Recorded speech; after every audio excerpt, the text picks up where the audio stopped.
Всем привет! Сегодня у нас уникальная возможность послушать Ленинградскую симфонию, которая очень редко исполняется. И сегодня исполнит его Бишкекский симфонический оркестр города Бишкек. Прозвучит 7-я симфония Дмитрия Шостаковича, посвященная Ленинградской блокаде. А сейчас идут последние подготовления. Пойдемте.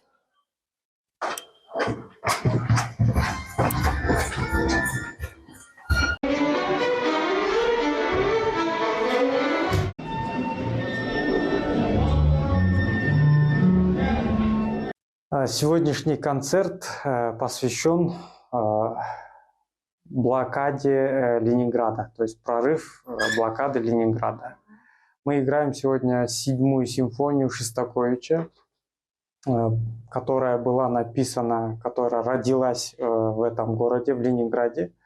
И позже ее через несколько месяцев Шостакович закончил в городе Куйбышеве. И эта симфония, она очень-очень сложная симфония. Сложная технически для музыканта и драматически, потому что там весь ход войны, вся вот эта трагедия, все там есть. Какой состав оркестра? Сегодня у нас большой состав оркестра. Дополнительно у нас есть банда из медных духовых инструментов. Также сегодня 2 арфы. Но у нас арфы нет, у нас есть фортепиано. И вот таким большим составом, в общем, у нас сегодня 81 человек в оркестре. Блокада. Долгие 872 дня холода и голода, обстрелов и бомбежек. Отчаяние и мужество жителей нашей северной столицы. Блокада Ленинграда началась 8 сентября 1941 года. Сразу после начала вторжения в СССР гитлеровское командование объявило, что Ленинград необходимо стереть с лица земли. Город был отрезан от большой земли. Но Ленинград жил. Ленинград боролся. На оставшихся в городе предприятиях трудились мужчины, женщины и подростки. Они ремонтировали военную технику, выпускали оружие, восстанавливали производство электроэнергии. В результате бомбежек сгорели продовольственные склады. Единственной надеждой на спасение для сотен тысяч ленинградцев стала эвакуация и доставка продовольствия по Ладожскому озеру. Летом по воде, зимой по льду. Эта трасса получила название «Дорога жизни». Через Ладожское озеро были проложены телефонно-телеграфный и электрический кабель, которые обеспечивали связь и электроснабжение Ленинграда. Несмотря на войну, жители Ленинграда не утратили интерес к культуре. Ежедневно газеты публиковали афишу. Она была востребована не меньше сводок с фронта. Посещая театр и слушая музыку, ленинградцы ненадолго освобождались от страшных мыслей. К реальности их возвращала воздушная тревога, которая прерывала спектакли. В таких случаях объявлялся перерыв. Зрители спускались в бомбоубежище, а артисты отправлялись дежурить на крыше. По окончании тревоги все возвращались в зал, и спектакль продолжался. За 3 года блокады в Российской национальной библиотеке было выдано 505 тысяч изданий. 9 августа 1942 года в здании Ленинградской филармонии звучит 7-я Ленинградская симфония Дмитрия Шостаковича. Исполнял симфонию Большой симфонический оркестр Ленинградского радиокомитета. Дирижировал Карл Элиасберг.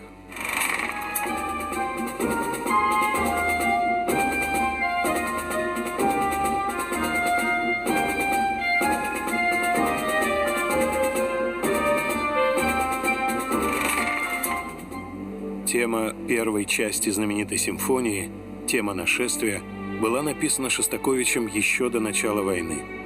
В сентябре 1941 года, уже в блокадном Ленинграде, Шостакович пишет 2-ю и 3-ю части симфонии. Пишет быстро. 2-я часть закончена 17 сентября, 3-я – 29-го.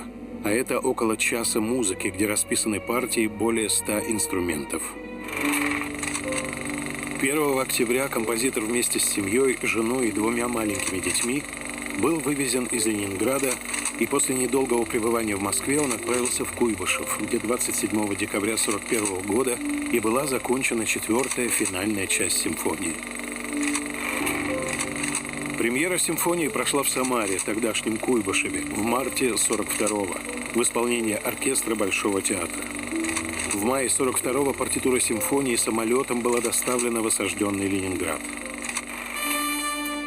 Из 90 музыкантов симфонического оркестра остались только 15. Все остальные умерли за эту страшную зиму. Истощенный дирижер оркестра Карл Элиасберг лежал в стационаре. Передвигаться самостоятельно он уже не мог. Для восполнения численности оркестра пришлось отозвать музыкантов из военных частей, а силы дирижера и оставшихся в городе музыкантов восстанавливали дополнительными пайками. И в начале лета в легендарной 3-й студии радиокомитета начались репетиции. Музыка Шостаковича транслировалась по радио и производила ошеломляющий эффект по обе стороны фронта. Тогда, 9 августа 1942 года, мы поняли, что проиграем войну. Мы ощутили силу, способную преодолеть голод, страх и даже смерть. Блокада несла с собой жесточайшие испытания и муки. Голод, холод, бомбежки и артобстрелы, тяжелейшие физические и душевные травмы. Но жители осажденного Ленинграда держались до последних сил, и даже сверх них.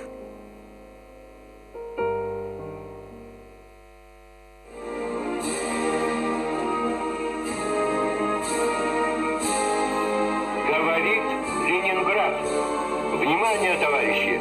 Войска Ленинградского фронта в итоге 12-дневных напряженных боев прорвали и преодолели на всем фронте под Ленинградом сильно укрепленную, глубоко эшелонированную, долговременную оборону немцев. Город Ленинград полностью освобожден от вражеской блокады и от варварских артиллерийских обстрелов противника. Во знаменование одержанной победы и в честь полного освобождения Ленинграда от вражеской блокады сегодня, 27 января, в 20 часов, город Ленина салютует доблестным войскам Ленинградского фронта 24 артиллерийскими залпами из 324 орудий.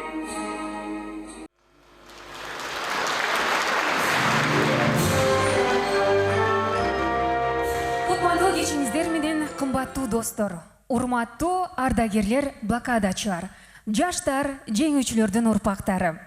Биз Токтогул Сатылганов атындагы Кыргыз улуттук филармониясында өзгөчө күнү 27 январда Ленинградтын жеңиш күнүндө 81 жыл мурун Ленинград фашисттик блокададан бошотулган күнү чогулуп турабыз. Бүгүн уникалдуу тарыхый окуя болот. Урмат Тентимишев жетектеген Бишкек мэриясынын чоң симфониялык оркестри Дмитрий Шостаковичтин легендарлуу Ленинград 7-чи симфониясын аткарат. Кылымдар бою Ленинград укмуштуудай эрдиктин жана кайраттуулуктун, ал эми Шостаковичтин 7-чи симфониясы жеңишке болгон майтарылбас эрктин символу болуп калды. Бүгүн Кыргызстандын башкы сахнасында биздин салтанаттуу жолугушуубуз улуу атамекендик согуштун, Совет элинин улуу жеңишинин 80 жылдыгынын ачылышын белгилейт. Добрый вечер, дорогие друзья, уважаемые ветераны, блокадники, молодежь, потомки победителей.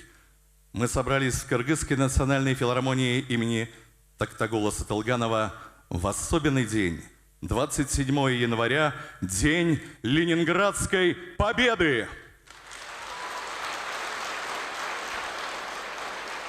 81 год назад Ленинград был освобожден от фашистской блокады. Сегодня состоится уникальное историческое событие. Большой симфонический оркестр мэрии Бишкека под управлением Урмата Тинтимишева исполнит легендарную 7-ю симфонию, ленинградскую, Дмитрия Шостаковича. На века Ленинград стал символом невероятного мужества и стойкости духа, а 7-я симфония Шостаковича – воплощением несгибаемой воли к победе. Сегодня на главной сцене Кыргызстана наша торжественная встреча знаменует открытие года 80-летия Великой Победы советского народа в Великой Отечественной войне.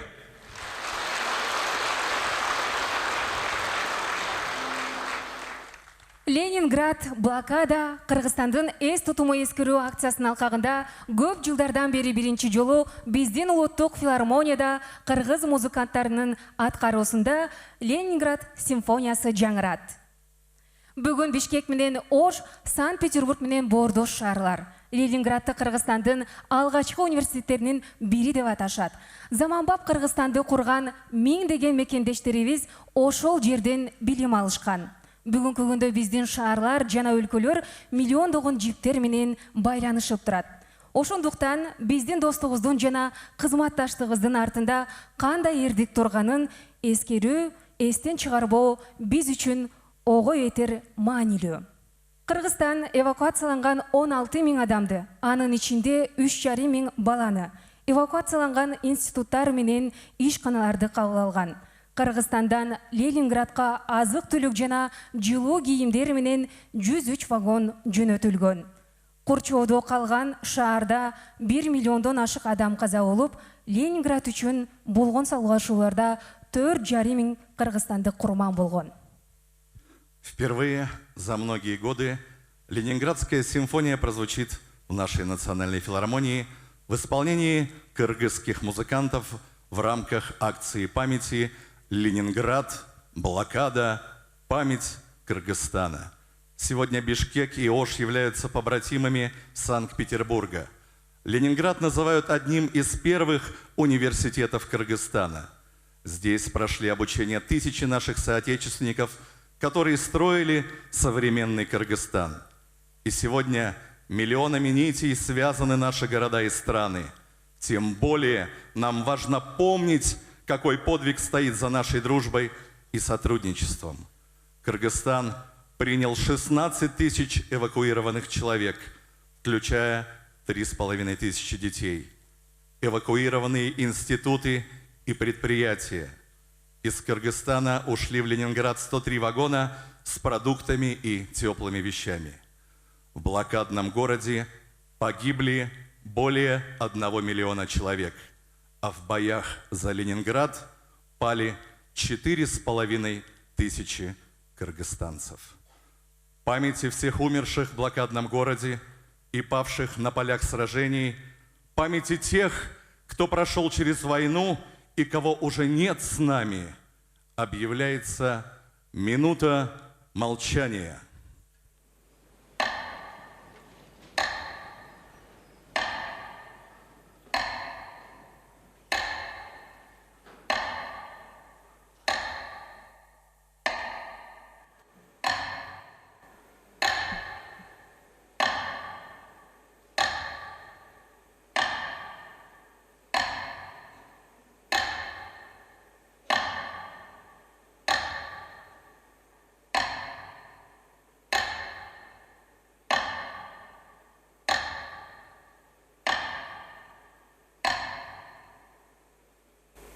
Спасибо.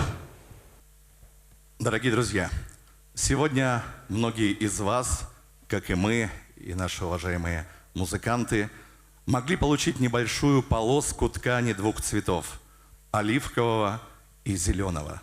Это ленточка Ленинградской победы. Зеленый цвет – цвет жизни, оливковый цвет ленточки символизирует победу. Эти цвета повторяют цвета колодки медали за оборону Ленинграда и знака жителя блокадного Ленинграда. Какая же радость, что сегодня здесь с нами те, кто отмечены этими знаками, те, кто прошел через трагические дни блокады, потом оказался здесь, в Кыргызстане, и посвятил свою жизнь нашей стране. Давайте поприветствуем наших ветеранов-блокадников, членов Кыргызского общества блокадников Ленинграда.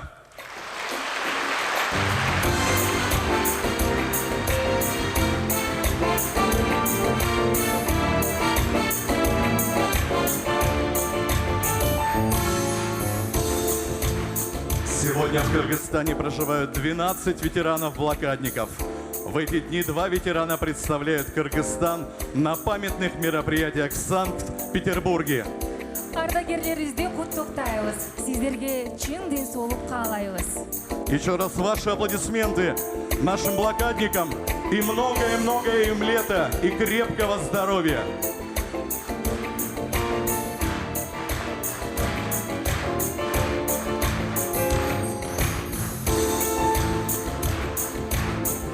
Спасибо, дорогие друзья, за ваш теплый прием. Дорогие друзья, наше мероприятие сегодня инициировано Кыргызским обществом блокадников Ленинграда. В прошлом году общество отметило свое 30-летие. О жизни блокадников в Кыргызстане и их вкладе в военно-патриотическое воспитание молодежи Кыргызстана сказано много и даже написаны книги. Отдельно хочется сказать и вспомнить про Анну Алексеевну Кутанову, председателя Кыргызского общества блокадников Ленинграда, который, к сожалению, уже нет с нами, но все мы с особой теплотой вспоминаем о ней. А 18 января этого года ей исполнилось бы 95 лет. В 11-летнем возрасте в осажденном городе на Неве она возглавила отряд сверстников, выполняла роль связиста, носила донесения в штаб, дежурила на крышах и гасила зажигательные бомбы, ухаживала за больными детьми, а также принимала участие в создании укрепительных сооружений. Кыргызстанда ардагерлерибиз тарабынан түттөлгөн эскерүүнүн эң жакшы салттары калыптанган. Жана биздин кече муну ырастап турат. Сиздерди Бишкек шаарынын мэриясынын чоң симфониялык оркестринин көркөм жетекчиси жана башкы дирижеру Урмат Тентимишев куттуктайт. Вас приветствует Большой симфонический оркестр мэрии города Бишкек под руководством главного дирижера Урмата Тентимишева.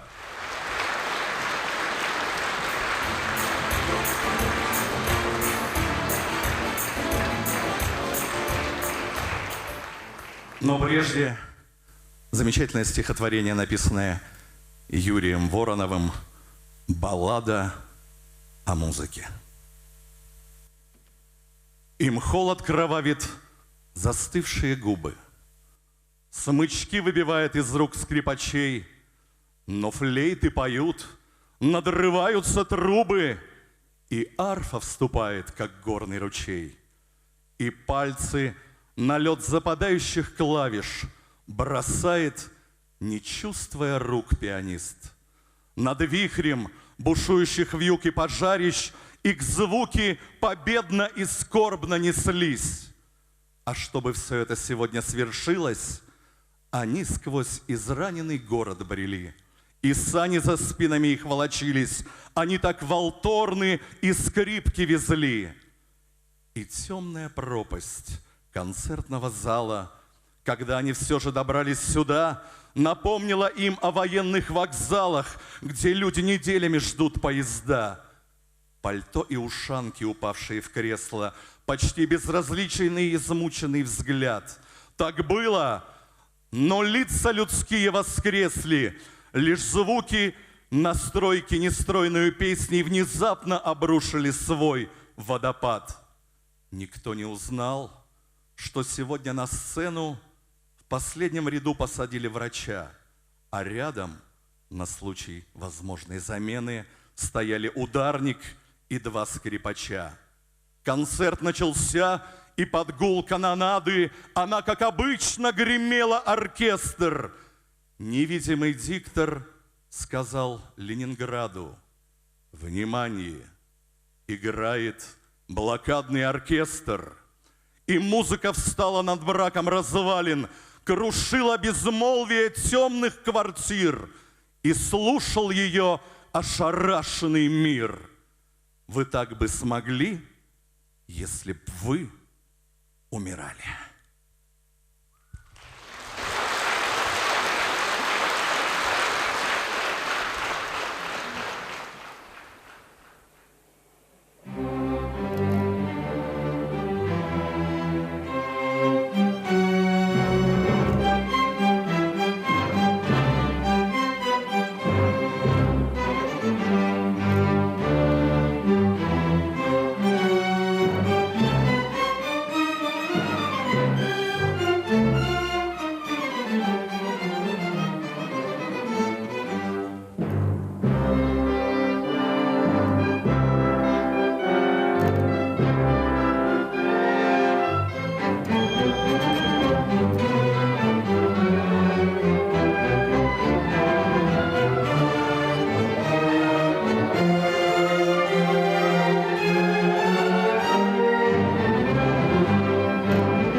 симфонический оркестр мэрии города Бишкек, художественный руководитель и главный дирижер Урмат Тинтимишев.